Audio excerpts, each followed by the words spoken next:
예루살렘을 사랑하는 자들이여 다 그 성읍과 함께 기뻐하라. 다 그 성읍과 함께 즐거워하라. 그 성을 위하여 슬퍼하는 자들이여 다 그 성의 기쁨으로 말미암아 그 성과 함께 기뻐하라. 너희가 젖을 빠는 것 같이 그 위로하는 품에서 만족하겠고 젖을 넉넉히 빤 것 같이 그 영광의 풍성함으로 말미암아 즐거워하리라. 여호와께서 이와 같이 말씀하시되 보라 내가 그에게 평강을 강같이 그에게 문나라의 영광을 넘치는 시내같이 주리니 너희가 그 성읍의 젖을 빨 것이며 너희가 옆에 안기며 그 무릎에서 놓을 것이라.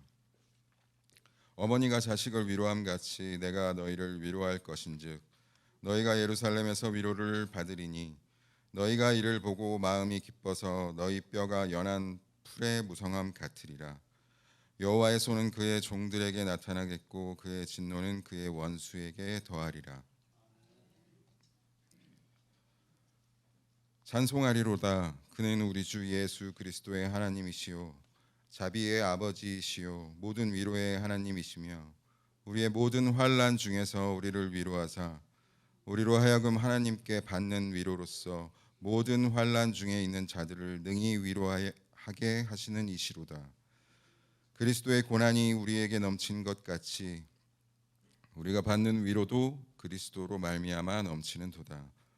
우리가 환난 당하는 것도 너희가 위로와 구원을 받게 하려는 것이요 우리가 위로를 받는 것도 너희가 위로를 받게 하려는 것이니 이 위로가 너희 속에 역사하여 우리가 받는 것 같은 고난을 너희도 견디게 하느니라. 너희를 위한 우리의 소망이 견고함은 너희가 고난에 참여하는 자가 된 것 같이 위로에도 그러할 줄을 알미라. 아멘. 하나님께서 우리에게 주신 말씀입니다. 네, 오늘 이사야 66장의 말씀과 고린도후서 1장의 말씀을 통해서 위로라고 하는 제목으로 말씀의 은혜를 나누겠습니다. 우리나라 대중음악사에 오랫동안 많은 이들에게 감동을 주고 또 훌륭한 그런 음반으로 기록되는 그런 노래들이 있지요.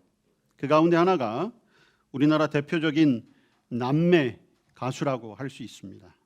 우리나라 대표적인 남매 가수 하면 세대별로 좀 달라요. 요즘 세대는 악뮤라고 해서 악동 뮤지션을 떠올릴 텐데 우리나라 대표적인 남매 뮤지션이 있다면 윤한기, 윤복희 남매를 들 수가 있습니다. 윤한기 씨는 이제 나중에 목회의 길을 걷기도 하시고 지금도 여전히 왕성한 목회 활동을 하고 계시죠. 노래 가운데 여러분이라고 하는 노래가 있습니다. 잘 아시죠? 모른 척하지 마세요. 다 아시면서 뭐 대중가요는 안 듣는 척 그러시는데 좋은 노래이지요. 노래가 좋은 이유는 여러 가지가 있습니다. 잘 만들었기 때문이지요. 윤한기 씨가 작사 작곡을 잘했고 또 윤복희 씨가 노래를 굉장히 열창을 했죠. 보는 것만으로도 큰 감동을 주고 있습니다. 물론 윤복희 씨 이외에도 우리나라에 내노라 하는 가수들이 많이 리메이크를 하기도 했습니다. 여전히 좋은 감동을 주고 있죠. 가사가 처음에 어떻게 시작하지요? 그거 봐요. 다 알잖아요. 내가 만약 외로울 때면. 가사의 마지막은 어떻게 되죠? 여러분이죠. 근데 여러분이라고 하는 대답이 나오기 위해 질문을 하잖아요. 뭐라고 질문합니까? 내가 외로우면 누가 날 위로해 주지? 누가? 주님이 위로해 주시는 거죠. 여러분, 이 노래가 많은 사람들의 감동을 주는 이유는 다 위로가 필요하기 때문이에요. 여러분들 위로가 필요하십니까? 네. 사람으로부터 위로받기 원하지요. 요새는 사람으로부터 위로받는 게 좀 부족해서인지 반려견, 반려묘, 반려식물 있는 거 아십니까? 반려식물도 있고 좋은 취미를 갖는 분도 있고 여러 가지 것들을 통해서 위로를 얻습니다. 위로받아야 할 일이 너무 많은 거예요. 자, 반대로 여러분들은 좀 다른 이들에게 위로가 되고 계십니까? 아니신 것 같아요? 네. 사람은 위로를 주고 받고 살아가는 거지요. 사랑하는 이들을 먼저 떠나보낸 슬픔을 당한 사람들 위로해야 하지요. 여러 가지 이유로 힘들어하는 분들이 있습니다. 특히 요새 경제가 너무 어려우니까 열심히 했는데 사업에 실패하신 분들도 있고, 또 직장을 잃은 분들도 있고, 그런 분들에게도 위로가 필요합니다. 질병으로 고통당하는 분들도 있고, 또 오랫동안 그 질병 투병 생활 때문에 정신적으로나 육체적으로나 또 물질적으로 어려움을 당한 분들도 많이 있습니다. 또 사람 때문에 마음을 상하고 마음 찢겨지는 아픔 가운데 있는 분들도 있지요. 이 세상은 수많은 사람들이 아픔을 갖고 살고, 그리고 그 가운데 위로가 필요한 것입니다. 처음 신앙을 갖게 되는 여러 가지 이유들이 있어요. 여러분들이 교회에 어떠한 경로로 또 예수님을 어떻게 믿게 되었는지 모르겠지만, 그 가운데 주요한 이유 중에 하나가 평안을 얻기 위해서, 다른 말로 하면 교회에 와서 좀 위로를 얻고 싶다는 것이거든요. 그래서 위로를 얻기 위해 교회를 찾아오시는 분도 있습니다. 교회는 위로하는 곳이 되어야 하는 것이죠. 근데 오늘날 이 위로하는 게 그렇게 쉽지가 않아요. 여러분, 우리나라가 대가족 사회를 지나 요새 이제 핵가족 시대를 맞이했잖아요. 그러니까 대가족은 3대 이상이 같이 사는 가정 형태를 대가족이라고 하는데요. 핵가족은 이제 2대, 부모, 자녀. 근데 이제는 우리나라는 핵가족 시대도 아니죠. 어느 사회학자가 그런 명칭을 만들어냈더라고요. 이제는 핵개인의 시대, 혼자 사는 시대라고 하는 거예요. 핵개인, 혼자 중심. 자, 그러다 보니까 여러분, 위로는 사실 공감에서 출발하는 거거든요. 마음을 주고받는 것이 진정한 위로가 되어야 하는데, 이 핵개인의 시대에는 그게 안 되는 거예요. 단절되는 거예요. 그러니까 누군가로부터 위로를 받는 것이 마냥 좋은 것만은 아니에요. 누군가로부터 위로받는 게 부담스럽기도 하고, 그리고 누군가에게 위로받는 게 이제는 필요하지 않는 거예요. 그러다 보니까 다른 사람의 아픔에 공감하는 것 별로 중요하게 생각하지 않지요. 그러니까 굳이 위로를 해줄 이유도 찾지 못하는 거예요. 그래서 많은 이들이 그 가운데 더 공허함을 느끼기도 하고 또 외로움을 느끼기도 하죠. 또 그런가 하면 어느 때부터인가 우리 사회가 이 위로라고 하는 것도 어떤 집단 이념을 위해서 교묘하게 이용하고 있구나라는 생각을 제가 문득 하게 되었어요. 특히 우리나라가 요 근래 수많은 사회적 참사들을 겪고 있잖아요. 분명히 많은 상처와 아픔이 당사자들뿐만 아니라 사회적 참사라고 하는 것은 우리에게도 다 영향이 있어요. 근데 그 위로를 하지 못해요. 위로를 막기도 하고 위로를 금기하기도 하고 또 위로하는 것을 비난하는 그런 세대가 되어버리고 말았습니다. 너무 안타까워요. 그저 세상이 이렇게 흘러가니까 그대로 살아야지.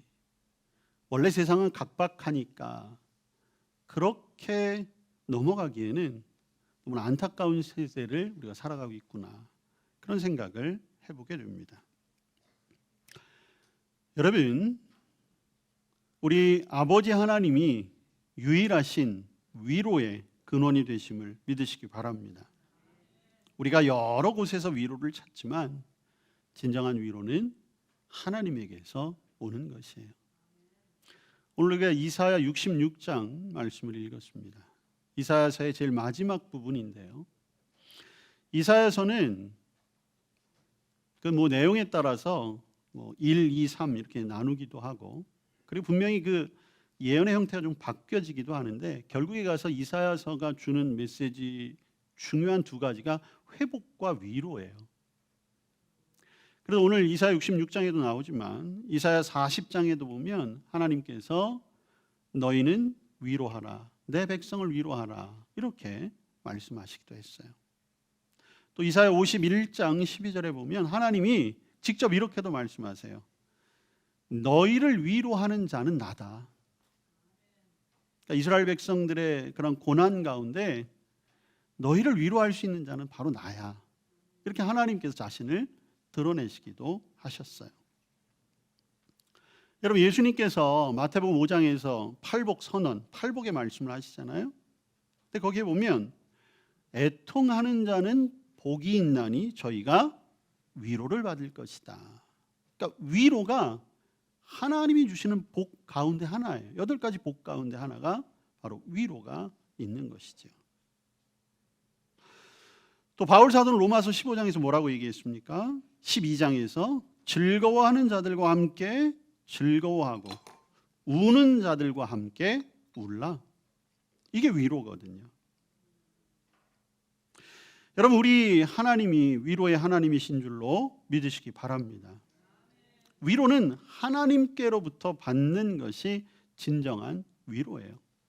물론 사람에게서 위로받을 수 있죠. 그리고 우리가 서로 위로하고 위로를 주고받아야 되는 거 맞다고 제가 말씀을 드렸지요. 그렇지만 변하지 않는 위로는 하나님에게서 찾을 수 있습니다. 마음이 심란하고 세상이 한탄스럽고 그래서 술 한 잔으로 이 세상의 고민을 잊어보려는 분들도 있어요. 술 드시는 분들이 그런 핑계 댄다면서요. 야, 요즘 같은 시대에 술 없으면 어떻게 살아가려고 해. 자, 한 잔 해.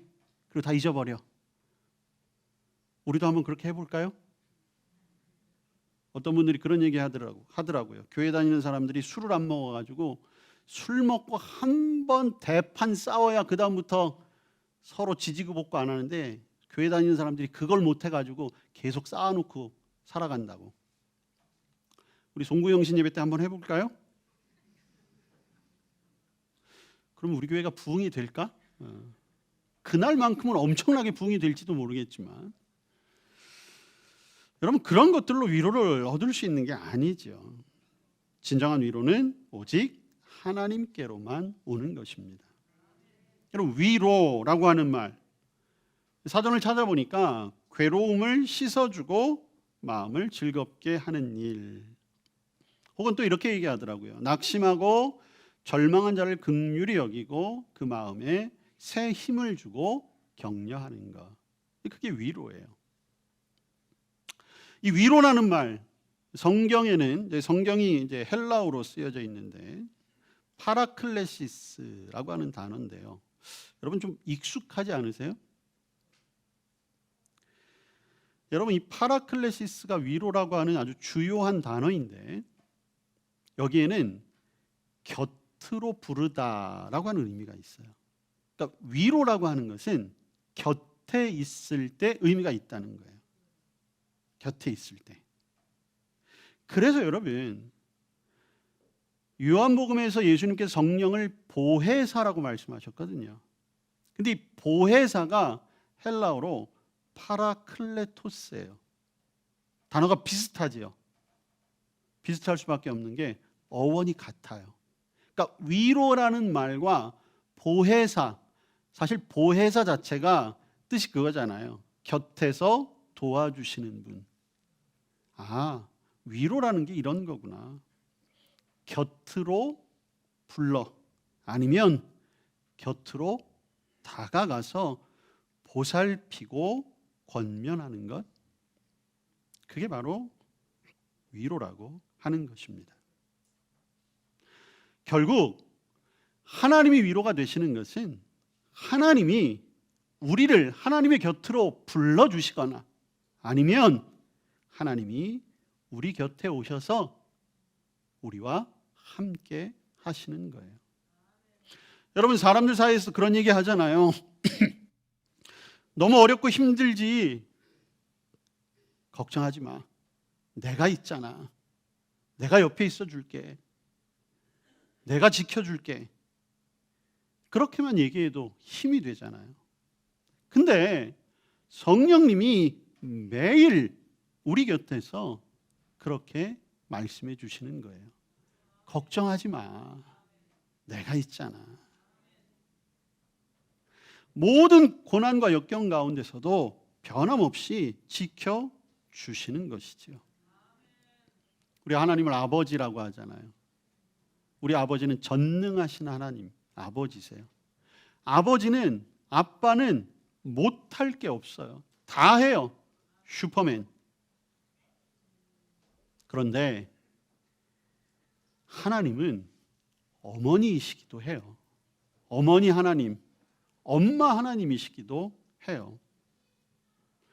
잘잘못 따지기 전에 그냥 팔 벌리고 우리를 기다리고 계세요.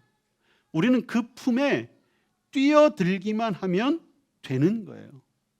그러면 그 품이 세상 가장 따뜻한 품이 되는 거죠. 오늘 이사야 66장 11절 말씀. 너희는 젖을 빠는 것 같이 그 위로하는 품에서 만족하겠고 젖을 넉넉히 빤 것과 같이 풍성함으로 말미암아 즐거워할 것이다. 엄마 품 속에 있으면 걱정이 없어요. 불안함이 없어요. 마냥 좋은 거예요. 게다가 13절에 뭐라고 말씀하십니까? 어머니가 자식을 위로함 같이 내가 너희를 위로할 거야. 이 말씀을 확신하시길 바랍니다. 오늘 이 말씀을 여러분들의 마음에 잘 새기시길 바랍니다. 힘들고 어렵고 지치고 피곤하고 상처 입었을 때 엄마 하나님 품속에 뛰어들면 되는 거예요. 그러면 우리의 마음을 어루만져 주시고 우리에게 새 힘을 주시고 우리에게 풍성한 사랑을 주시는 것이지요. 오늘 우리가 이렇게 살고 있는 이유, 세상적으로 보기에는 세상의 부귀영화도 충분히 누리지 못하는 것 같고 때로는 아프기도 하고 실패도 있고 좌절도 있고 때로는 극한 외로움도 있고 가슴이 찢어지는 듯한 슬픔에 또 허무함에 매일매일 눈물로 온 밤을 지새우는 그러한 날도 있지요. 그때 주님의 품속으로 파고 들어가시길 바랍니다. 그 사랑으로 우리가 살아가는 거예요. 여러분, 세상에서 위로받으려고 하지 마시고 사람에게서 위로받으려고 하지 마시고 하나님의 위로를 받으시기 바랍니다. 하나님의 위로는 이미 우리 곁에 와 있어요. 우리가 그 품에 뛰어들기만 하면 되는 것입니다.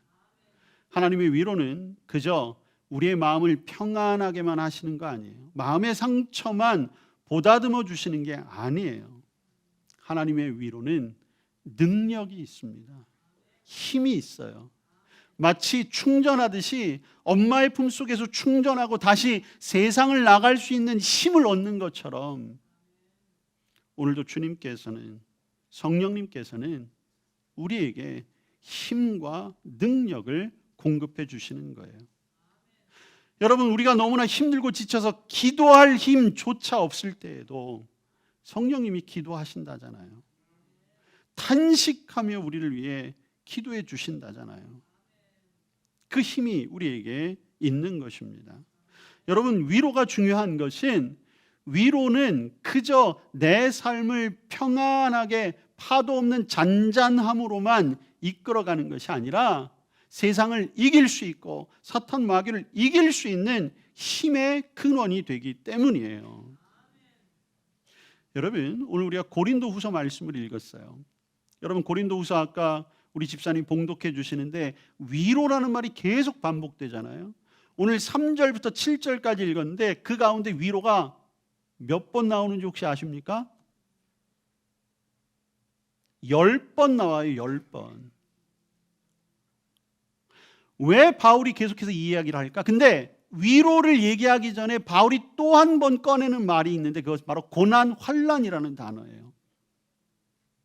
여러분, 고린도 교회는 아주 좋은 동네에 있던 교회였어요. 그리고 아주 좋은 믿음으로 많은 성령의 은사들이 나타나며 부흥하던 교회였습니다. 근데 그럼에도 불구하고 끊임없는 고난과 환란이 있었어요. 외부적으로는 끊임없이 교회를 핍박하고 비난하고 압박했습니다. 내부적으로는 교인들끼리 불화가 생기고 교인들끼리 분열이 일어나고 이단들이 생겨나서 성도들을 흔들어대기 시작을 했어요. 고난과 환란이죠. 바울이 그걸 알았습니다. 그러면서 처방을 내린 것이 무엇이냐? 여기는 오직 하나님의 위로가 필요하구나. 왜?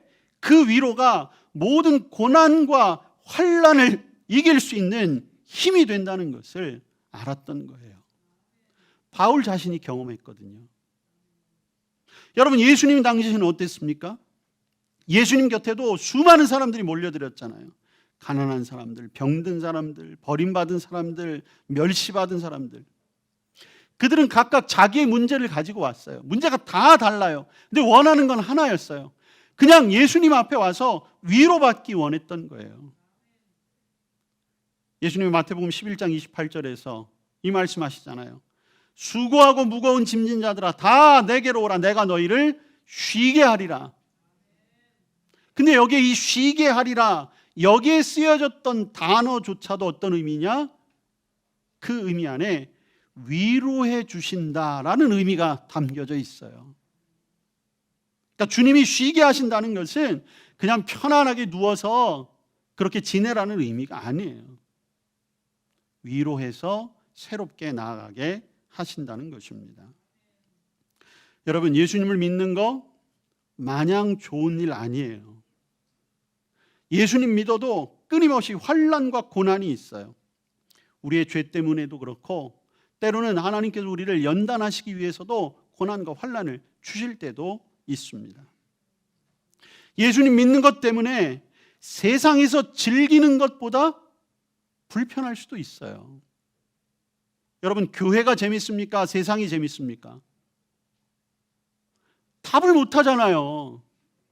입으로는 교회라고 얘기해야 되는데 마음으로는 그게 아니거든. 그러니까 말을 못 하는 거예요. 여러분, 예수 믿고 사니까 온 세상이 너무 좋아 보이고 아름답고 찬란해 보입니까? 거봐요, 대답을 못 하잖아요. 아니야, 그게 아니라니까. 여러분, 예수 믿으니까 언제든지 나를 희생할 수 있고 언제든지 내 모든 것을 나눌 수 있고 그것 때문에 정말 기쁘고 행복하고 또 해야지, 그런 생각이 드십니까? 못 하잖아요. 아니거든. 그거 아니에요. 근데 여러분, 왜 예수님 믿으세요? 왜 교회에 오십니까? 온갖 속상한 일과 아픈 일이 계속되는데 견뎌낼 수가 있어요. 왜? 사실은 하나예요. 하나님이 위로하시는 것 때문이에요. 아, 하나님이 나를 보고 계시는구나. 하나님이 내 곁에 계셨구나. 하나님이 내 등을 밀어주셨구나. 그래서 오늘 바울 사도도 1장 7절에 그렇게 얘기하는 거예요. 너희를 위한 우리의 소망이 견고함은 너희가 고난에 참여하는 자가 된 것 같이 위로에도 그러할 줄을 알미라.